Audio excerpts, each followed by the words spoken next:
Welcome or welcome back to Trail and Ultra Running Training. My name is Will Frantz. I'm a running coach and a strength coach, and the whole goal of this podcast is to help you train a little better so that we can have more fun out on the trails. And this past weekend was the Wasatch 100. As crew and one of the athletes I've been coaching went really well. It was his first 100. It's a wild thing to do for your first 100. Um, but he applied to the lottery expecting he wasn't going to get in, and he got picked. So he trained for it really hard, and he finished it in like 34 and a half hours. I hope to have him on the podcast later, and he can talk a little more about it from like his story perspective, etc. But needless to, but like it went really well, especially considering it was his first 100 and such a hard 100. So I would say any finish on any 100 is a win because it's super hard to do. And today, let's talk about are you solving the right problem? I think is how I want to put this out. I think I put an email about this out a little bit ago, but want to get a little deeper into the idea, and especially with some visuals, I think it may help. And if you find this purposeful or helpful, please hit follow or subscribe or whatever relevant button you can click on the platform where you're watching this, or just share it with someone. It would also be really nice just to like spread this out. So I've been having this thought over the past few weeks, maybe months, because I remember having this quite a while ago throughout the summer, but it's just been nagging on me more and more over time. And it's the are you solving the right problem question. And I think a lot of the time the answer might be no. And this can be in terms of any area of life, including training. Now, one of the places I really remember having this was someone I'd been coaching. He really struggled with pull-ups, and he did fine. He was definitely strong enough, like he could row really well. He had a strong lat pull down that would indicate he could do pull-ups. Probably not many, but at least do some. But he just couldn't get out of that bottom position in the pull-up. And what we ended up doing is just training his shoulder blades to work well. And I realize this doesn't have to do with running, but we'll get to that in a second. But training his shoulder blades to do well. Because in order to do a pull-up here, teres major has to pull your shoulder blades down into position before we can really pull up with the lats. And if we can't do that first part, you're just going to hang here like a rag doll, and you're not going to go anywhere because you can't actually do the pull-up. So we did zero pull-ups and very little vertical pulling work for, I think, 6 weeks or so, um, and just trained his scapula to work. And then we went back to pull-ups, and he did three out the gate. So it had nothing to do with strength. It had to do with the fact that, or it had nothing to do with strength of like the bigger muscles of his back. He just couldn't get his scapula in the right place. And he'd been trying to do this for a very long time, but he was trying to solve the wrong problem. So we need to be able to assess what we're actually trying to fix if we're going to make progress. Another example from the strength training world is me. I struggle to bench press without pain. And personally, I think the bench press is kind of a silly lift that doesn't really matter. Um, it came to prominence because it kind of looks cool and because it does matter for sports like football that everybody seems to care about, but it doesn't really matter in your life. Of the big movements that I would say we would target, maybe like a pull-up or a row or a deadlift or a squat or even an overhead press, the bench press to me is the least relevant to any like normal life existence stuff. It's very important in football because there you're trying to shove very large humans away from you, but not that relevant to the rest of us who may not play that sport. Or like jujitsu, probably also super relevant, but beyond that, not particularly applicable to our daily life. And there's a dog completely losing its mind in the hallway. If you can hear that, I apologize. I'm just going to keep rolling in hopes that it's not picking it up on the mic. So I have returned to this issue with my bench press lately because I find it annoying. right? Like I feel like I should be able to fix this problem. And I've fixed it in so many other people. I can't fix it in myself. And it's just this pain here. And if you feel pain here when you tend to bench press, it's probably your biceps tendon, like the long head of your biceps rolling across here and causing problems. And the way we usually fix that, much like the pull-ups, is scapular control. Pull your shoulder blades down your back, make a better arch on the bench, and you're going to end up with less pain here most of the time, not all the time. And I just couldn't get it fixed. So I asked a coworker, he's a competitive power lifter. He watched me bench for 3 seconds and had me here. And when I feel like I'm symmetrical, I'm not. So my right arm sits higher when things feel symmetrical. And I couldn't capture this on video very well from the angle I had to film. If I'm actually symmetrical, it feels like my right side is doing a lot more work. So pointed that out to me, gave me a quick fix, and now I don't have pain anymore, which is super cool. Again, don't really care about the lift. I care that I can't do it because I want to be able to fix it. So was able to bench more than I have in a long time without pain, which was the whole goal, not the actual lift itself, but the repairing factor. Now, I can learn a few things from this idea. First is that the answer is often simple, right? I think that when it comes to problems, we often end up looking for zebras when it's horses, which, unless you are in a preserve in Africa, then probably if you hear foots or hear hooves, we should think horses, not zebras, right? So if we hear that, like if we have an issue that is probably biceps tendon, then maybe pull that shoulder blade down more. If we can't fix the pull up because we can't get out of the bottom position, then we should look at better scapular control. If we are struggling on runs due to nausea and vomiting, then it is probably a hydration issue, right? I think a lot of the time we think it's food, we think it's whatever, but it's usually going to be hydration. If we are struggling with shin splints, then it is going to often be overwork. We're breaking, we're overstriding, our hamstrings aren't strong enough, but something that leads to the fact that we're applying too much braking forces um, throughout our run. And I think we often look for these complicated answers because we've like tried the basics, or at least we think we've tried the basics, but we really haven't. Um, Often, if it quacks like a duck, it's a duck. And if we haven't tried the basics, or we haven't tried them in a while, or we haven't tried them well, then we should probably go back and do that. So if you have gut issues all the time when you run, and you're about to tell me that your hydration is great in heavy quotes, and that you haven't done a few sweat tests at different temperatures, then your hydration's probably not great. You need to figure that out.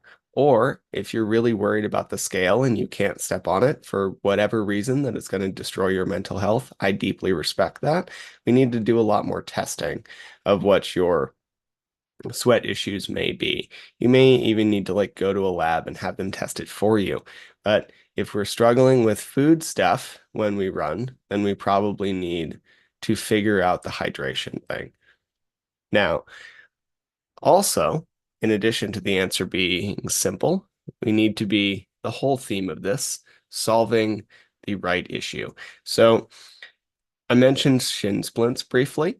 Three people who I coach have been struggling with some pain on the front of their shin that has nothing to do with shin splints. So just because the answer's simple, it's not obvious. Sometimes it is zebras. And once we figure out what's going on, we can fix it a lot faster. So in the case of myself and a couple people I've coached, or are currently coaching, shin splints are going to be more on that, like, all of this take with a grain of salt, and I'm not diagnosing your shin splints over the internet. Shin splints are often confused for a stress fracture. So I actually think you should probably go see a doctor if you think you have shin splints, and let's rule out the possibility of a stress fracture, especially if they've been lasting for a long time. Now, All of that said, once we rule out that stress fracture, if their shin splints, it's typically going to be on the outside because it's usually related to some level of like muscle soreness or pain or overbeating of your tibialis anterior, which is that kind of big side front of your calf. Now, the pain that I was experiencing and a couple people I coached was actually on the other side of the calf. And if we just look at a like anatomy chart that shows us muscles, then we can see that that is not going to be the same problem. It is probably going to be something like your flexor digitoris longum, which is a very long thing to say, the muscle that flexes your four smaller toes. And you can test this pretty easily by trying to squeeze the hell out of the ground with those toes, like I'm doing right now, and seeing if it causes the same kind of pain, which in me, it just did. And it probably means that we're not dealing with shin splints as much as we are dealing with some, I'm going to call it FDL, because I hate saying that long phrase, some FDL tendinopathy. And the treatment for those is going to be really different. An FDL tendinopathy is largely going to be due to running on unstable surfaces, not driving through the ball of your foot very well, using your toes too much. These kinds of things, not using your glutes enough and relying too much on your foot and your calf to create power. And when these things have flared for me, it's not weird that it kind of comes up on sandier surfaces, rocky stuff. After I've done lifting where I might be using my toes for a bunch of stability. And treadmill running at the gym, if I pick the wrong treadmill and like the slippy belt one, there's a couple slippy belt ones prior to somebody fixing them recently, and it flared way more on like treadmill 4 than it did 5 because 4 was a slippy belt one. So if we're having that pain, the treatment needs to be different, right? I've helped people deal with shin splints, and that's usually make the hamstrings way stronger and fix the overstriding problem, and then maybe pull back on the downhills for a little bit. If we're fixing an FDL, then it is probably going to be stop using your toes so much and figure out how to drive through the ball of your foot and use your glutes, which could be different for different people, but could result in a whole range of things. But we have to figure out the actual problem before we can fix it. So a lot of the time, most of the time, the problem is going to be simple. Sometimes it's going to be obvious. I would say more often than not, but we have to make sure we're fixing the right thing. And then finally, if it's not obvious, then maybe ask someone for help.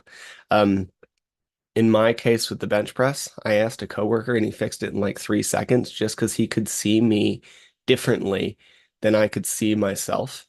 And because he's a competitive power lifter, he had a really good like warm-up drill for me to do to fix it pretty much instantaneously. And same kind of thing with me helping people fix the foot thing, the shin thing. I'm currently struggling with this problem, and I happen to exist in a world where I spend a lot of time reading anatomy books. So I knew what to look for, whereas you may not. If you've never dealt with this problem before, then we might not actually know how to fix it. Most of the time, injuries and pains and whatever are going to be pretty fixable. I mean, if we're going to be honest, like it's a tendon issue. That means you're going to put some load on the tendon without putting too much load on the tendon. And we're going to try to figure out running form that's causing the problem. So fix the form, load the tendon to make it stronger without overtaxing it to damage it. That's the whole repair mechanism. So when we know what we're doing, we can do something like isometrics to do like pull the toes in really hard into the floor for 15 to 30 seconds a couple times a week to create some stimulus, and then we can run better. And by better, I mean mostly pushing through your ball of your foot rather than doing the toe thing, which for me is really hard. But it's been helpful, and it's been helpful for people I've been working with as well.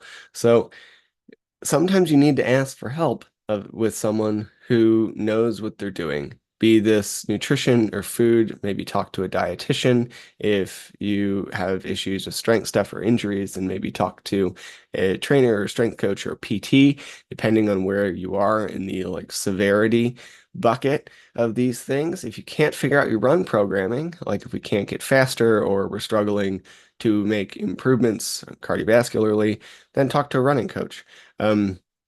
And it might not be this long engagement. Maybe you just do a single consult and they point out something for you that we're lacking here. Do that plenty of times for people, but occasionally we need to ask for help. And if you've been struggling for a while, it's just kind of silly not to, right? Like it's one of the reasons that I have a free 30-minute consult because I've been in a place where money was not stellar. It's still not stellar, but I've been broke as hell before. It didn't mean that my athletic goals were any less desired, because I still manage my mental health through movement, right? So offering a like quick 30-minute chat feels like a thing that I would have appreciated in the past or needed. And if y'all need that, reach out. I'd love to chat with you. Anyway, so let's run over some points of this like long rambling mess of a podcast episode. Basically, if you have an issue, you should make sure that we're solving the right problem. The answer is often simple, but simple is not always obvious. So make sure that we're actually targeting the right thing. Once we figure out we're targeting the right thing, it should be a lot easier and a lot faster to fix. And if you can't figure that out fairly quickly, maybe ask for some help. I see this issue a lot, especially when it comes to injuries, where people try to self-fix and self-diagnose. And when we're looking at something like an injury or a tendon problem, I don't think many knew this. I didn't, that I think past 2 weeks is technically a chronic injury because it's the time where like we probably have created enough damage to where it's going to be prolonged, right? So if you here, a perfect example from my past is plantar fasciitis. I ignored that shit for such a long time, and it's because it just kind of felt like my foot didn't feel great. And then after 4 or 6 or 8, I don't know, I'm an idiot. It was really long. It was way longer than was reasonable. This is one of these things with strength professionals. We often like just ignore it until it's a real problem. Anyway, so a lot of the time, so with the plantar fasciitis, it was just like it got way out of control, and then it took me months to fix. Whereas if I had just asked someone when I first felt the pain on the bottom of my foot, it probably could have pulled back for a week and a half from training, uh, added some extra stimulus to the foot, and maybe didn't have to deal with like 6 to 8 months of somewhat excruciating foot pain. Um, Off and on. It's not permanent. It's not constant either, but whatever. So if you have this issue where something's coming up, especially if it seems to be injury related, maybe get a professional opinion before you have to suffer for months. Like if we are going to create tendon damage and it's been around for a few weeks, maybe plan to have a long rehab because it's already probably technically out of control into the space of like tendinopathy. If you catch it really early, then maybe we can be a little preventative. Anyway, ask for help if you need it. And I'm here. If you need anything, shoot me a message. I'm probably DM on Instagram, or if you have my phone number, just use that. That would be the easiest. And I hope you have a great day, and we'll be back soon with another one of these. Go have some fun on the trails.